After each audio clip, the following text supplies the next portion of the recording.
I find that as I become more solidified who I am as a photographer, I get into these habits of doing very meaningful things that I think catapult me into the next evolution of who I will become as a photographer in a nice way, right? Like these meaningful habits, they give me reassurance, they comfort me, they let me know I'm on the right path, and all of that good stuff. And I want to share that with you here today. This image is one, well, I guess first I should talk about the habit, right? Like, I'd say at least once a week, I will go back in my folder. I have an album of work that I have not yet posted anywhere. It's not on my website, it's not on social media, but it's work that I've done, and I just hold on to it, right? I guess we're all guilty of that. And I look at it, I review it, I go back to that space, I revisit the mental space I was in, the creative space I was in, and I just allow myself to be. I allow myself to just be present in the end result of my creative endeavors. And I find that habit has served me so well because it keeps a lot of those things, whether the result, the images were from a super dark place or a super happy place, it keeps me, the lesson that I've learned, the tool that I've gained, it keeps that in the front of my mind. It keeps it within hand distance, reaching distance, when I have a vision of how I want to execute a particular project or a particular image and what I want it to look like. It keeps that lesson there for me to grasp, to take it off the shelf and like, yeah, sprinkle some of that on this and let's see what we get. So I want to share with you, and I'll probably do some more of this moving forward, depending on how I feel, because these are very personal and emotional images to me. And that's probably why I haven't shared much of them, or some of them, right? So what you're looking at here is, this image is such a layered and complex image for me. And I wanna now, moving forward, take the word image out and substitute it with moment, because that's what it was. It was a moment in time. And although you're not looking at something where I captured me doing something or someone doing something, that doesn't mean it wasn't a moment in time. This is such a symbolic photo for me. This is such a symbolic image, such a symbolic moment for me. And I do get emotional when looking at this. And I sat and stared at this photo for maybe about 15 minutes before the idea to share it with the community came about. What you're looking at here is a photo of a toy. I don't know what you call these. So John, you guys may have seen John around in some of the videos from the older channel. John is the homie, and he gave me this toy because he was, I think he still is into toy collecting, by the way. And this was something that he gifted me for my home, my new home. And I don't take gifts lightly. Like, it means so much to me when someone gifts you something, because that means that they're taking a piece of their consideration. They're taking a piece of their time and energy and money that they've worked for in the world, and they're manifested it in something they want to give you. So it's a piece of them that they're giving you. And I think gift giving is such an amazing thing that we share as, I would love to say it's part of the human experience, but all species do this, right? It's such an intimate thing to give someone a gift. I'm always happy to receive gifts, especially thoughtful ones. And this is a part of who he is, and he extended that to me. So this toy, this Mickey Mouse, I don't know the history behind it. I don't know the artist, none of that. But I do think it's a dope piece. It's Mickey Mouse in a Lego form. So that was a gift from John. And the bag that it's wearing, I worked at Fendi for many years, and this micro bag is really an accessory. This was a trend at the time where people would buy these bag charms, and you'd buy your $4,000 bag, and then you'd buy a $2,000 bag charm. It was like flexing to a whole nother degree. So I'd had this, and if you guys know this about me, some of you may or may not know, I do quite like the finer things because I'm an admirer of quality. I'm an admirer of life. And it's not so much the price tag of something, it's the lineage of it. It's the heritage of it. It's the amount of hours that goes into making it. It's the conceptual thought that a person had for many, many years on what something should look like until they're able to put it and manifest it into the world. This is what attracts me about a lot of luxury, high fashion items.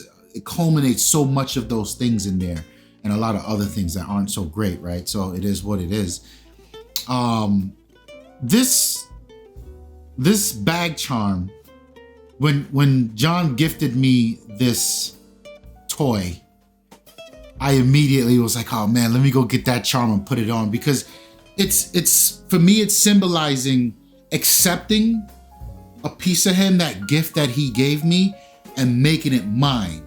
And by making it mine, it's like a thank you, bro. And this is now truly represented in my home. And my home is such a sacred place. So it's not that you give me a gift and it goes in a box in a corner somewhere. Like, nah, I'm not a collector, bro. I'm here to display, yo, you see that right there? My man gave me that, right? And I felt like I needed to make it, I needed to have a smooth handoff from when he gave it to me to when I received it. And this charm sort of spoke to me. And in some ways, this is also exercising creativity, right? So there's that. So that's the piece about what you see. Now, the stand that you see, you see it on.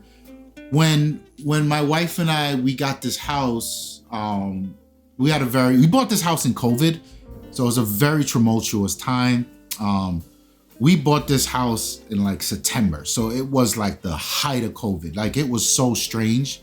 This was the time when the homeowners couldn't even be here, right? And when you come in a home, you have to have a mask on. You couldn't touch anything because COVID was still killing people.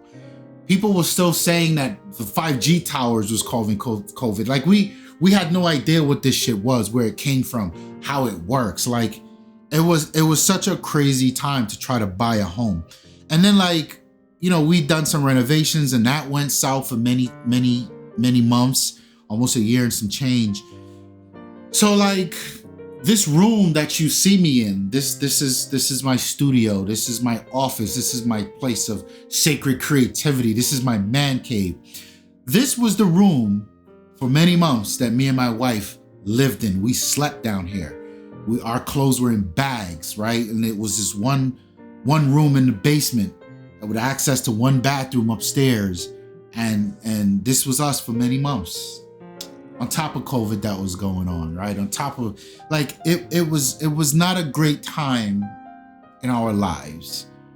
And at some point, we got the house together slowly but surely, and I was then able to work on this space and turn it into really carry that energy forward from a sacred, safe space in the house. So yes, the rest of the house is in shambles due to construction, but also fam. We're here. This is where we're living. We're making it work. And it was a lot of negative energy. It was a lot of trying times and tumultuous shit. But at the end of the day, it was a space where we called home. And when thinking about how I wanted to build out this space and what I want this space to do for me and how I wanted to create in this space, in itself was an emotional journey because I never thought I would get there. Because every day you wake up and you're like, this fucking house. Like, you know what I mean? Like, I couldn't see coming to a place in the journey where everything is now let's come back and think creatively. And now you're out of this place of survival. Now you can thrive creatively. Like it was so surreal. And one of these moments was I wanted to get some speakers. So what you're looking at, this photo was taken right here. And I wanted to put up some speakers and some monitor speakers. I wanted to have them mounted on the wall. So I had bought that shelf and this was me super new to home ownership and any of this shit in general. So I saw a photo online. Those look like good shelves. Let me get them. And then they came and the speakers didn't fit on them. Like it was a joke. Herein lies the lesson of any person who owns a home. When you take a shower, make sure you got your measuring tape with you. When you take a shit, pull out your measuring tape. When you want to pour some water, pull out your measuring tape, right? If you have a home, that shit is hilarious. And if you don't find it hilarious, make sure you bookmark this video and come back to me in the future and we'll talk. We'll laugh about it together. Because I'm not a handy person, John came over and mounted this what was supposed to be speaker shelves for me. And John, let me tell you, I love this dude. It is important for you as a man to allow yourself to realize when other people love you and then love onto them, right? This man has done so much for my wife and I in our home that it's such an emotional realization of the rock solid people you have around you in your network. Like things, and he's an electrician by trade. He's come in here and he's done so much shit with our electrical work. So much he helped me paint he painted the garage for me, which is a space of, maybe I'll get to do some creating in the garage, but the garage is a gym. It's a hangout spot. That's where I smoke my cigars in the winter. He's done so much. He's contributed so much to me. And I really want to thank him for that. John, thank you. I love you, man. And then the stupid shit, like mounting bookshelf speakers where I put a toy, right? And I'm saying this in a very facetious way because I want you guys, I want the story to come together.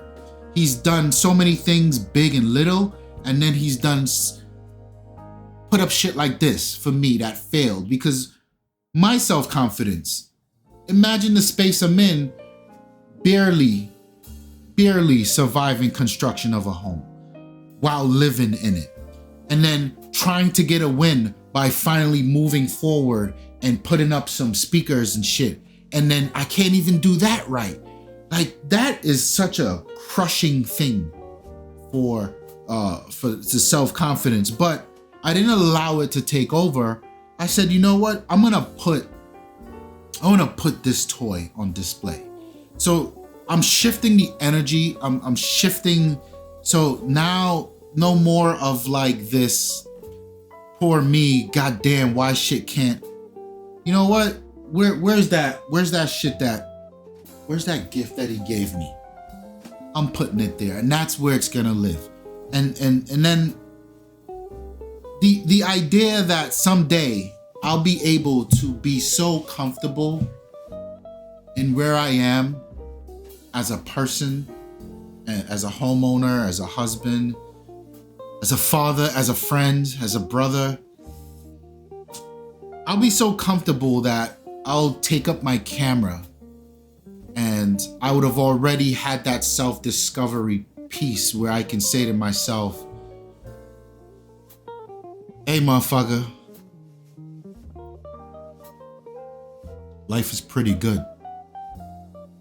And I can have that uncomfortable conversation with myself where in those times, in those moments when you feel like the world is not being kind to you and you want to tear it all down and you want to run and hide, you don't want to be here anymore. In those moments is the definition of character. In those moments is the realization that this is the things, these are the things, these are the experiences that build a strong person, a strong husband, a strong friend, a strong father, a strong person in society, a strong teacher, a strong admirer of life. And I want to take my camera and I want to celebrate that by capturing a moment, a slice, a piece of it for myself. That's what you're looking at in this photo. And also what you're looking at in this photo is 10 plus years of experience with camera setting, color theory, composition. All of these things is all in this photo. And what's interesting about this photo is I took many versions of this photo and trying to figure out how to approach it, how to capture it. And this was the one that really spoke to me, and it spoke to me for so many reasons. One,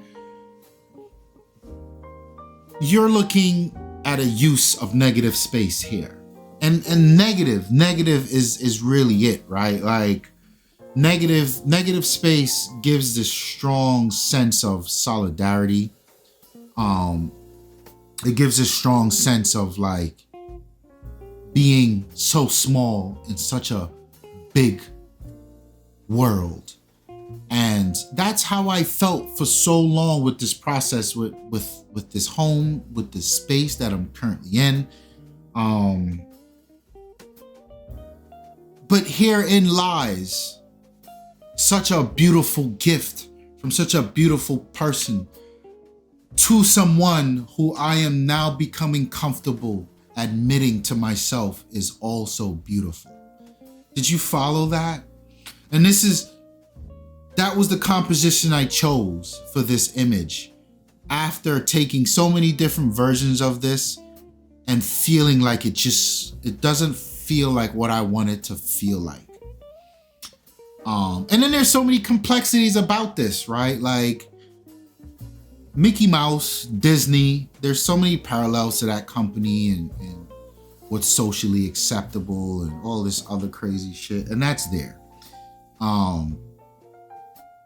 It's the social conversation that we have in today's world where if you don't agree with someone or you don't agree with something, people would have you believe that you just need to close your eye to it, look the other way.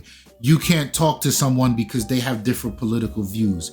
You can't buy this thing because they said something about this one person that looks like you. Like there's so much complexities here. And I'm starting to realize complexities don't necessarily make or break how you move through this world. It should not. You should understand it. You should feel it. You should have conversation about it. I probably shouldn't engage in discourse, but like whatever, it's a part of the human experience. But don't turn it off because there's lessons to be learned from these complexities. There are very real appreciative things to come out of these complexities. So yeah, the Mickey Mouse portion, and then even the Fendi bag charm. That bag charm, I don't know, it was like a $1,200 bag charm or some crazy shit like that. Like, most people would look at that and be like, what? Right? But like, again, I prefaced that earlier in the video where I have this fond appreciation for quality and how things are done. Like the people who pick and sew the fur that's on this bag, just the fur alone. This is generations of families that's been doing this shit. You have to respect that. It's a craftsmanship.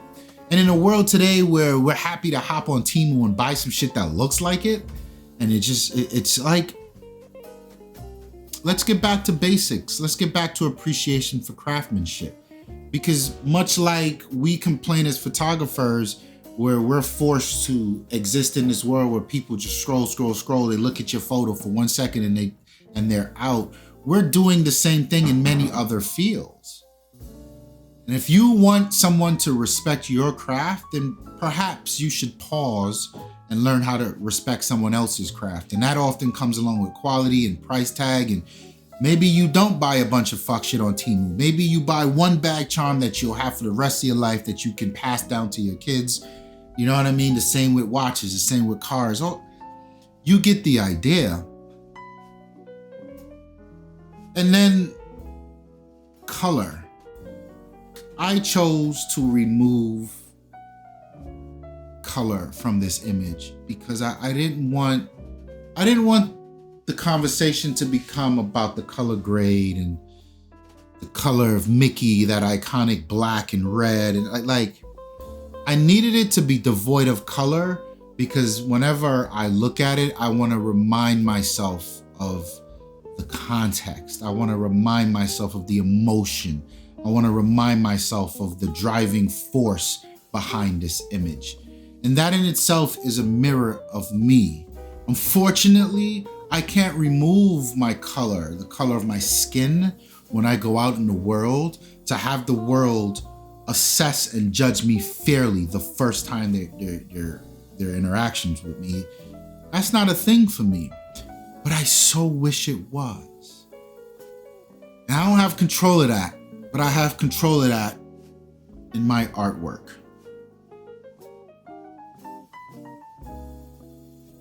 This image is a celebration of life. I said I wouldn't call it an image. This moment is a celebration of resilience. It's a celebration of relationships, family, friends. And it's a celebration of how photography continues to be a safe space for me. Thank you so much for stopping by. Time is the most valuable resource that we have, and I don't take it lightly that you've shared some of it with me. My name is Ramon. I'm out of here. Peace.